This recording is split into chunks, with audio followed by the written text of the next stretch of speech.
papel central dentro de la estrategia y políticas públicas del Estado mexicano en materia de seguridad pública. No quiero empezar mi intervención sin hacer un expreso reconocimiento de la CNDH a la contribución y sacrificios que han hecho los elementos de nuestras Fuerzas Armadas, dejando las tareas que les son propias para hacer frente a la grave situación que en materia de violencia e inseguridad se ha presentado en diversas regiones del país, misma en la que inciden múltiples factores y tienen causas diversas que deben entenderse y atenderse.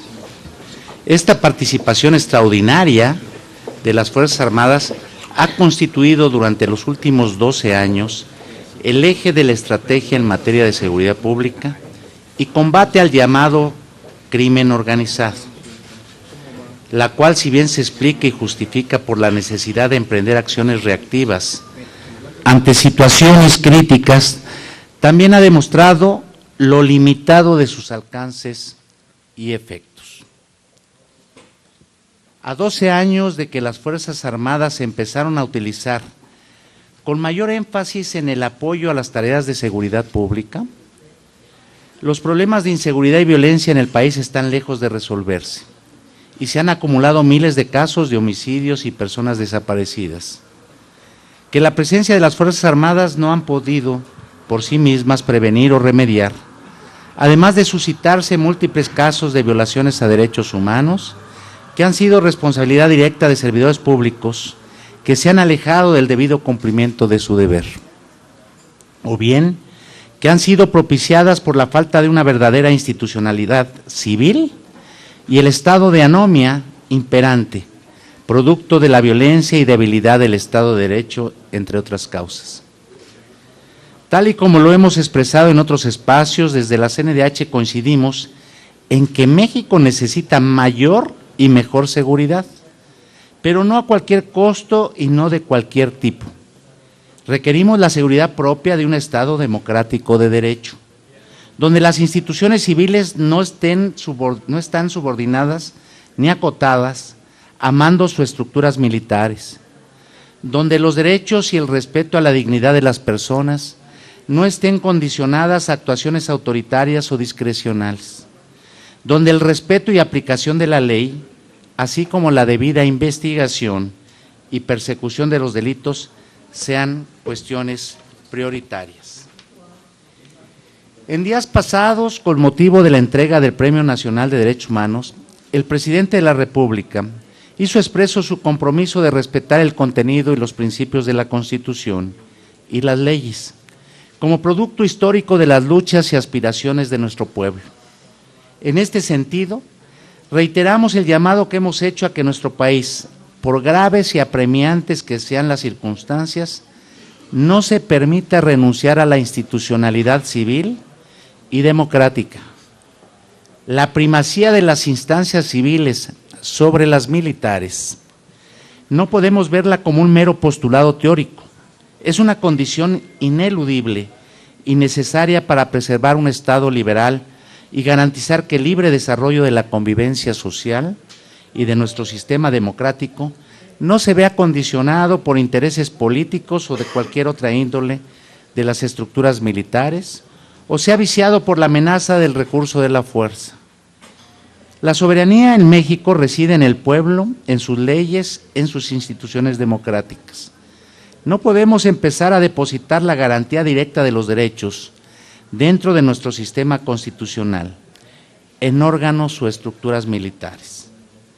Parte muy relevante del surgimiento y consolidación democrática en nuestro país, que ha permitido, entre otras cosas, la alternancia en el poder y la ampliación del catálogo de derechos y libertades de los que gozamos las y los mexicanos, ha sido consecuencia de la responsabilidad y compromiso asumido por las instituciones civiles y militares para mantener una separación básica entre ambos ámbitos y una coordinación respetuosa cuando las necesidades del país lo han requerido, cuestión que ha valido el reconocimiento, aprecio y respeto social a nuestras Fuerzas Armadas.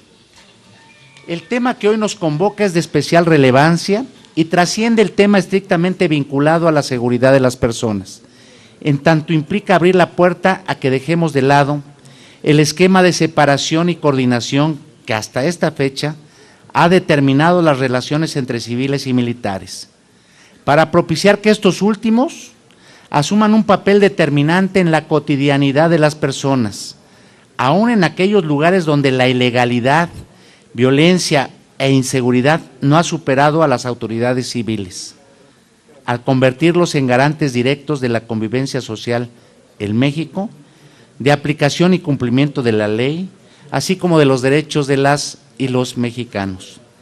La fuerza es el último recurso del derecho. Asumir que el derecho solo será posible a través de la fuerza lleva implícito el riesgo de reducir la utilidad de las normas e instituciones civiles a un papel marginal, vulnerando con ello la esencia misma de nuestro Estado democrático de derecho. Las vigencias de los derechos humanos solo pueden ser posible dentro de un Estado democrático. De ahí que la convicción de esta Comisión Nacional para sostener la primacía de las instituciones civiles en materia de seguridad pública no sea una posición nueva o que atienda a intereses o coyunturas políticas ni de otra índole. Hace menos de un año acudimos a un ejercicio similar al que hoy nos convocan. De la mano de instituciones académicas, especialistas en la materia, organizaciones civiles y organismos internacionales de promoción y defensa de los derechos humanos. Durante el proceso legislativo de la Ley de Seguridad Interior, que esencialmente planteaba bajo otra perspectiva y alcances el normalizar la intervención de nuestras Fuerzas Armadas en tareas vinculadas a la seguridad pública. En esa ocasión, nuestras voces no fueron escuchadas y la aprobación de la ley generó un proceso de polarización social que se canalizó mediante la promoción de diversos recursos ante la Suprema Corte de Justicia de la Nación, en que se impugnó la constitucionalidad de dicha norma, los cuales concluyeron recientemente con la declaración de su invalidez al contravenir nuestro bloque de constitucionalidad y violentar derechos. En esta ocasión, tenemos la certeza de que las cosas serán diferentes y que existirá la sensibilidad de apertura por parte de este honorable Poder Legislativo para permitir la construcción de las normas que permitirán encontrar las soluciones que todos buscamos y a todos nos interesan en materia de seguridad y justicia, de la mano de académicos, especialistas, organizaciones civiles y organismos de derechos humanos. Démonos tiempo suficiente para discutir un tema de tal envergadura. La premura nos puede llevar a circunstancias y soluciones de las cuales después tendremos que tal vez dar reversa. No somos ingenuos ni pretendemos cerrar los ojos ante la realidad. Reconocemos que, por el momento, no sería viable que nuestras Fuerzas Armadas dejaran de participar en las tareas de apoyo vinculadas al tema de seguridad pública, en tanto su presencia es decisiva en algunas regiones del país. Estamos convencidos que es necesario generar, como parte de la revisión integral a las políticas públicas en la materia, un marco normativo que regule dicha participación y genere certidumbre tanto a los propios elementos de nuestras Fuerzas Armadas como al resto de la sociedad en ese contexto. Sin embargo, consideramos que el replanteamiento que se propone sobre las características y funciones de la Guardia Nacional representa una respuesta parcial e incompleta a la problemática de violencia e inseguridad que enfrentamos. Generaría el riesgo de que se vulneraran derechos humanos, no garantizaría en modo alguno o contribuiría por sí misma de manera sustantiva a que se acabara la impunidad. Debilitaría nuestra institucionalidad civil y democrática, además de contravenir principios, recomendaciones y criterios formulados por instancias internacionales en materia de derechos humanos. Me referiré con mayor detalle a estos puntos. 1. Desde el trabajo cotidiano de la CNDH es claro que la inseguridad, violencia e impunidad no podrán revertirse si no recuperamos un esencial y necesario respeto por la legalidad, emprendiendo un combate frontal a la impunidad y a la corrupción, que haga que esta última deje de ser una práctica redituable y se abatan los casos de colusión entre autoridades y miembros del crimen organizado. Si no adoptamos políticas y estrategias que traten estos temas bajo un enfoque integral, que ataque y prevenga sus causas, a la vez que controle sus efectos, si no encaramos el problema de la falta de coordinación y operación efectiva de las autoridades en los distintos niveles y órdenes de gobierno, reconociendo que la omisión o indiferencia de las autoridades a cargo de la seguridad pública cuesta vidas, afecta la tranquilidad de las personas, debilita nuestro tejido social y la institucionalidad democrática.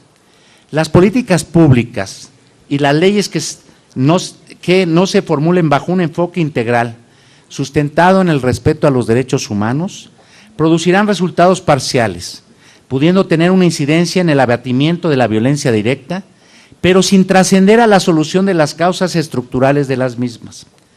Asumir la atención de las tareas de seguridad bajo enfoques meramente reactivos, como lo es el replanteamiento de las funciones de la Guardia Nacional, ha demostrado su ineficiencia para resolver los problemas de fondo, llegando en algunos casos a propiciar inclusive mayor violencia. México requiere combatir la violencia sin medidas autoritarias o que generen más violencia. Repetir o intentar perfeccionar fórmulas que en el pasado han demostrado sus limitaciones y deficiencias implica apostar a que México sume otros años al entorno crítico en el que cientos de miles de mexicanas y mexicanos han perdido la vida, miles están desaparecidos y se ha producido un sinnúmero no determinado de víctimas que han aprendido a convivir con el miedo y el dolor, frente a la impotencia de un sistema de procuración e impartición de justicia en el que reina la impunidad y sus derechos son más aspiraciones que realidades concretas. Entregar la seguridad pública a instituciones y personal de carácter eminentemente militar no garantiza en modo alguno que se revierta la situación de ilegalidad, impunidad, corrupción, violencia e inseguridad que enfrenta nuestro país. En este sentido, insistimos en la necesidad de contar con una fiscalía autónoma en todos sus aspectos, con los recursos y capacidades administrativas y operativas necesarias para desarrollar la debida y oportunamente sus labores, que no es algo optativo o negociable. Es una cuestión ineludible si queremos dejar de lado la simulación y las soluciones parciales, y así poder acceder a esa justicia que se le ha negado a México durante tantos años. Por mejor capacitada que esté un cuerpo que asuma funciones policíacas, poco o nada abonará al abatimiento de la impunidad si no contamos con fiscalías autónomas. Y cuando digo fiscalías estamos hablando de 33, porque no debemos centrarnos en la General de la República. Por eso decía, si no lo vemos integralmente, dejaremos otros flancos, como son las procuradurías estatales. Hoy tenemos 13 fiscalías autónomas, de membrete, cambiaron el nombre y se llegó al extremo de que a la salida de gobernadores se cambiara la denominación y quedara quien hacía las funciones anteriores. Requerimos, por eso, una reforma integral en materia de procuración de justicia. Si no establecemos mecanismos para garantizar que la aplicación de la ley no sea discrecional o negociable, sino un principio irrenunciable. En esta tarea los mecanismos externos, gracias, esto es importante, en esta tarea los mecanismos externos de supervisión ciudadana están llamados a jugar un papel determinante en lograr que se investigue lo que se debe investigar, que la forma como se investigue sea adecuada y que todo ello se haga con respeto a la legalidad y a los derechos humanos. 2. La propuesta de reforma a las atribuciones de la Guardia Nacional en los términos en que está formulada contraviene principios, recomendaciones y criterios formulados por instancias internacionales, algunos de ellos de manera específica dirigidos a México, en el sentido de que sean autoridades civiles las encargadas de las tareas vinculadas a la seguridad pública, reduciéndose al mínimo la intervención de las Fuerzas Armadas. En ese sentido, se ha pronunciado de manera reiterada la Corte Interamericana de Derechos Humanos, misma que en la sentencia Cabrera García y Montiel Flores contra México estableció: si bien el Estado tiene el derecho y la obligación de garantizar su seguridad y mantener el orden público, su poder no es ilimitado, pues tiene el deber en todo momento de aplicar procedimientos conformes a derecho y respetuosos de los derechos fundamentales a todo individuo que se encuentre bajo su jurisdicción. Los estados deben limitar al máximo el uso de las Fuerzas Armadas para el control de la criminalidad común o violencia interna, puesto que el entrenamiento que reciben está dirigido a derrotar un objetivo legítimo y no a la protección y control de civiles, entrenamiento que es propio de los entes policiales. El deslinde de funciones militares y de policía debe guiar el estricto cumplimiento del deber de prevención y protección de los derechos en riesgo a cargo de autoridades internas. La posibilidad de otorgar a las Fuerzas Armadas funciones dirigidas a la restricción de la libertad personal de civiles, además de atender a los requisitos de estricta proporcionalidad en la restricción de un derecho, debe responder a su vez a criterios estrictamente de excepcionalidad y debida diligencia en la salvaguarda de las garantías convencionales, teniendo en cuenta, como ha sido señalado, que el régimen propio de las Fuerzas Armadas militares, al cual difícilmente pueden sustraerse sus miembros, no se concilia con las funciones propias de las autoridades civiles. Hasta ahí la cita de la Corte. Por su parte, la Comisión Interamericana, en su informe sobre la situación de los derechos humanos en México de 2015, así como diversos mecanismos de supervisión de tratados y procedimientos especiales en materia de derechos humanos de la ONU, ha recomendado a México reducir al máximo y con carácter excepcional el recurso de las Fuerzas Armadas en materia de seguridad pública, fortalecer los cuerpos de policía civil, establecer un plan de retiro gradual de los elementos militares de dichas funciones. Asimismo, el pasado reciente 19 de noviembre, el Comité contra la Desaparición Forzada de la ONU, en sus observaciones finales al informe presentado por el Estado mexicano sobre el cumplimiento de la Convención en materia, sentenció que se observa con preocupación el rol otorgado a las fuerzas militares para las tareas de seguridad pública en la mayoría del territorio del Estado parte, la creciente militarización de las autoridades civiles encargadas de hacer cumplir la ley y el impacto que esta tendencia podría tener en el aumento de la desaparición forzada y en la impunidad, que instaba al Estado para parte a fortalecer a las fuerzas civiles del orden y a establecer un plan de retiro gradual, ordenado y verificable de las fuerzas militares de las tareas de seguridad pública. Además, recomienda al Estado parte adoptar un marco normativo que regule el uso de la fuerza por los agentes de las fuerzas del orden, compatible con el derecho internacional de los derechos humanos y los estándares internacionales.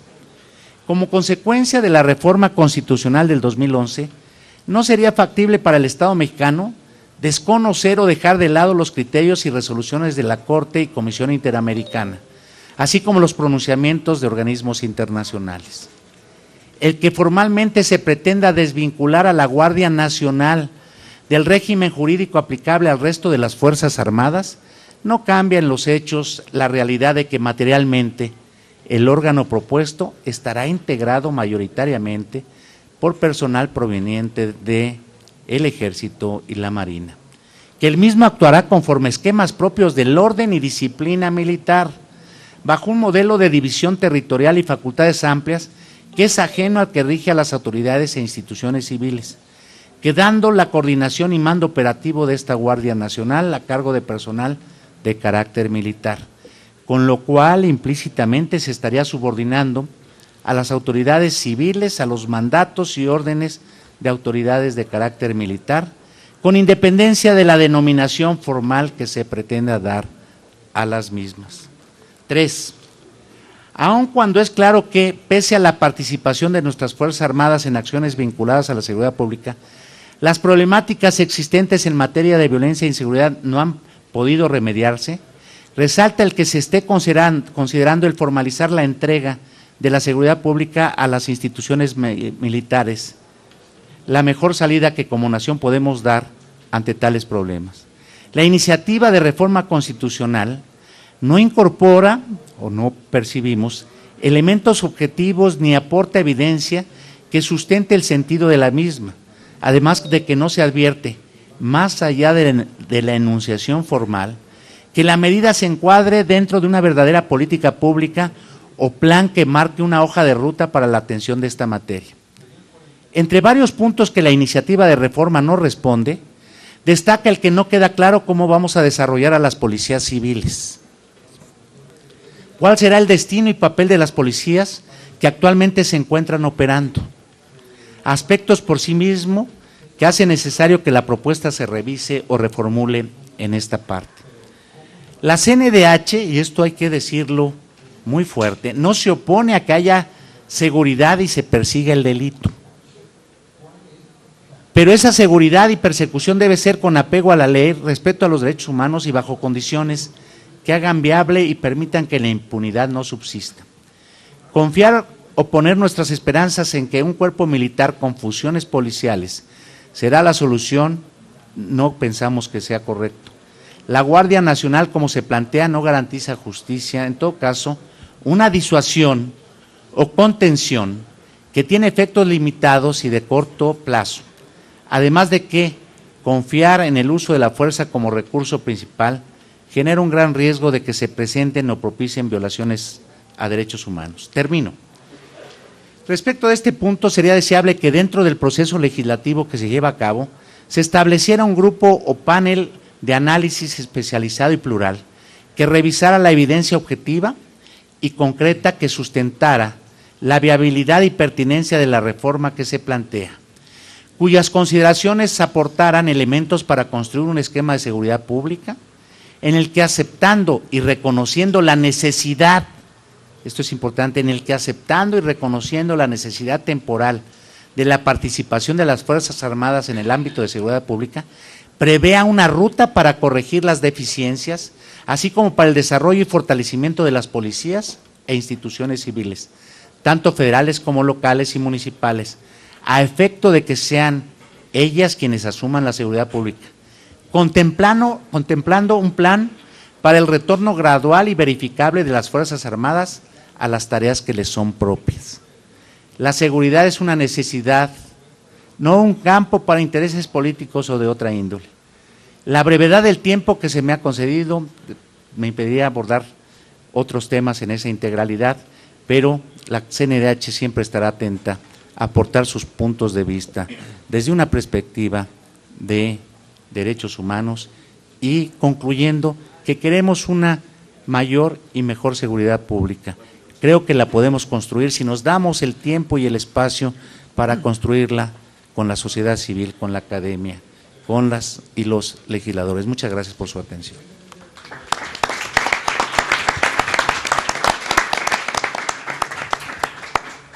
Doctor, muchas gracias. Si me lo permite, le cedería el uso de la palabra a algunos diputados que tengan alguna inquietud con respecto a lo que usted nos ha expuesto. Iniciamos si algún diputado quisiera hacer alguna pregunta a nuestro invitado.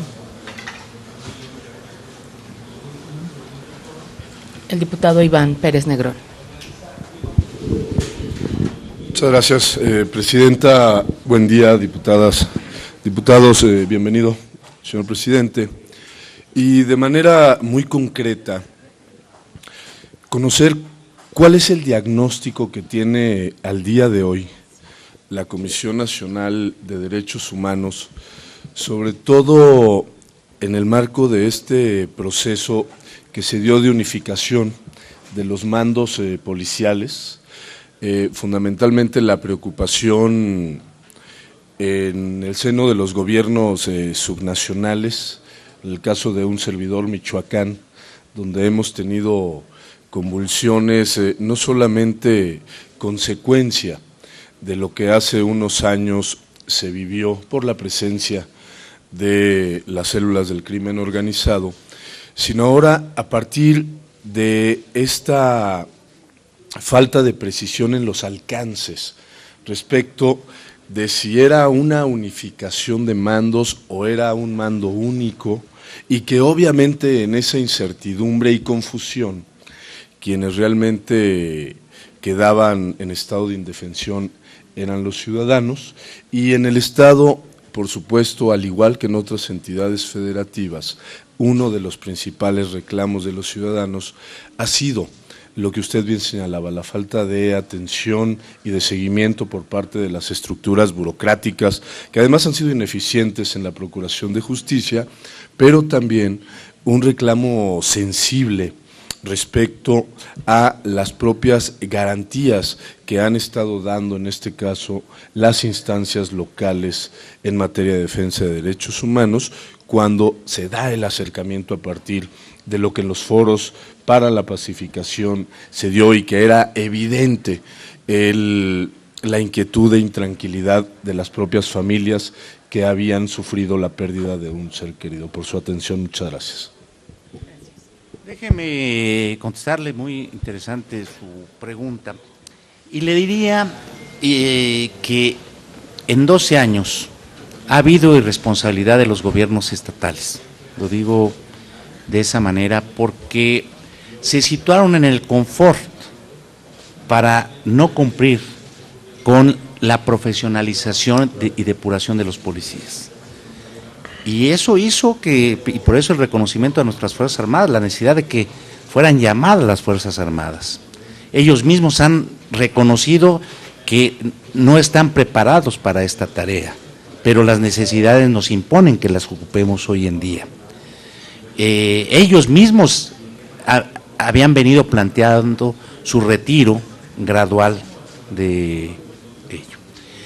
El caso que me plantea de Michoacán ejemplifica cómo muchas veces soluciones apresuradas y parciales nos llevan a conflictivas mayores. Recordemos que se pretendió regularizar a las autodefensas y luego se constituyó una guardia rural, pero sin los debidos filtros, hubo señalamientos incluso de incorporación de elementos que podían estar señalados, contaminados, que ante la falta de una planeación adecuada, pretendiendo dar una solución inmediata a un reclamo social, se constituyó en una corporación de la cual hoy todavía no está suficientemente profesionalizada. Y lo podemos ver en diversas entidades federativas, vemos las problemáticas que enfrenta Guerrero, pero el tema es, no podemos olvidarnos de las policías locales. ¿Qué vamos a hacer? ¿Cómo vamos a depurar? ¿Cómo vamos a corregir? Lamentablemente, las estructuras de gobierno y legislativas en el pasado no terminaron de aterrizar si mando único o mando mixto. Siguieron sustentándose en la participación de las Fuerzas Armadas sin la participación o la capacitación o la profesionalización de los policías. Por eso creo que estamos en un momento crucial, entendiendo esa necesidad de participación transitoria de las Fuerzas Armadas, pero con un plan que nos permita reconstituir la institucionalidad civil de las policías. Porque, como lo decía yo, ahí hay 500,000 policías en 32 entidades federativas. ¿Dónde está en la propuesta? ¿Qué sucederá? ¿Cómo va a ser la coordinación? ¿Cómo se va a regular la participación de la Guardia Civil o la Guardia Nacional con las entidades federativas? Recuerden ustedes que la Ley de Seguridad Interna, si bien ahí hablábamos de una ley secundaria, reglamentaria, adoleció del primer agravio que nosotros impugnamos, de cómo se pretendía regular desde una ley federal a las entidades federativas. Pero recuerdo desde mis clases de derecho constitucional, que una de las decisiones jurídico-políticas fundamentales era el federalismo. ¿Cómo vamos a compatibilizar esa decisión jurídico-política fundamental con lo que se plantea ahora? Entonces creo que hay aristas que tenemos que seguir discutiendo. No nos oponemos a la participación de las Fuerzas Armadas en este momento. Construyamos una hoja de ruta a corto, mediano y largo plazo donde podamos fortalecer esa institucionalidad civil, cumplir con lo que presumimos a nivel internacional, la suscripción de tratados y estándares internacionales. Y el principio es la mayor restricción posible en el uso de las Fuerzas Armadas. ¿Cómo vamos asumiendo ese estándar? ¿Cuál sería el impedimento para que estuviera en una estructura civil?